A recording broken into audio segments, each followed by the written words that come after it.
Shalom, everybody. Rabbi Edelstein here with this week's installment of Rabbi E in 3, brought to you as always by MEOR DC. Please find us on Facebook, MEOR DC. Our website is meordc.org. Learn about what we do, be in touch with us, and please don't snub us.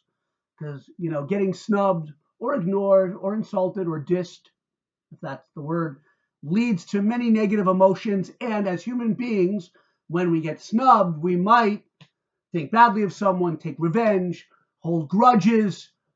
No, but actually we won't, because we watched this week's Rabbi Ian 3, which talks about the double Torah portion in the book of Leviticus, Vayikra.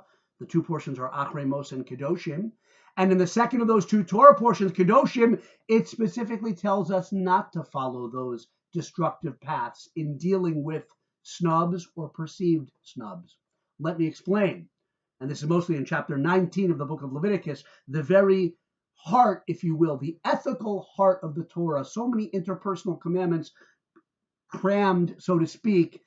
That's not the right word because that sounds so haphazard, but arranged beautifully in chapter 19 of Vayikra, of Leviticus, Portia Kedoshim, the core of interpersonal commandments in the Torah. Okay, you invited your friend John to your deck party. 2 weeks later, he does not invite you to his pool party.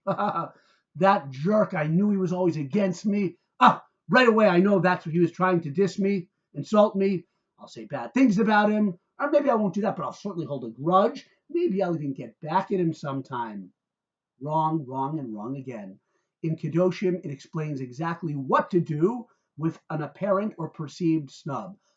There's a whole list of life-affirming, aggravation-reducing mitzvot to help us navigate this difficulty in our lives. First, judge your fellow man favorably. But tishbot amisecha. If you have no reason to assume the worst interpretation, don't. Give him the benefit of the doubt.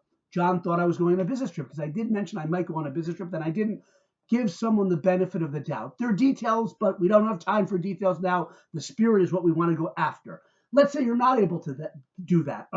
No, I'm sure it was a bad thing he had out against me. I feel like just saying something bad about him. Don't. Lo selech rachil bi'amecha. Don't be a talebearer, and that includes lashon hara or tale-bearing, negative speech against your fellow man. So you can't do that. Don't do that. Okay, fine. I won't say anything, but inside, I'm never going to let it go. No, you can't hold a grudge against your fellow man. That's what it says in this week's Torah portion. Can't hold a grudge. Okay, but it means one act of revenge. Revenge is sweet.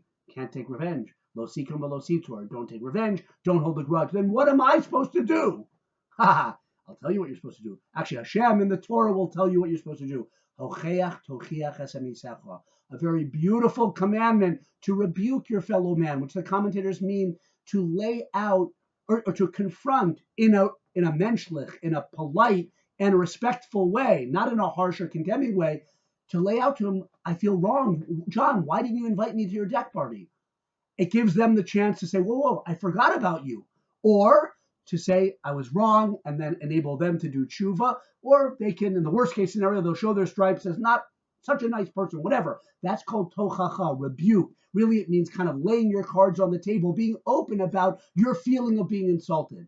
But don't do all the other negative things. And it leads to the culmination, love your fellow man like yourself. Don't judge me unfavorably, because I'm just under 4 minutes. Good Shabbos.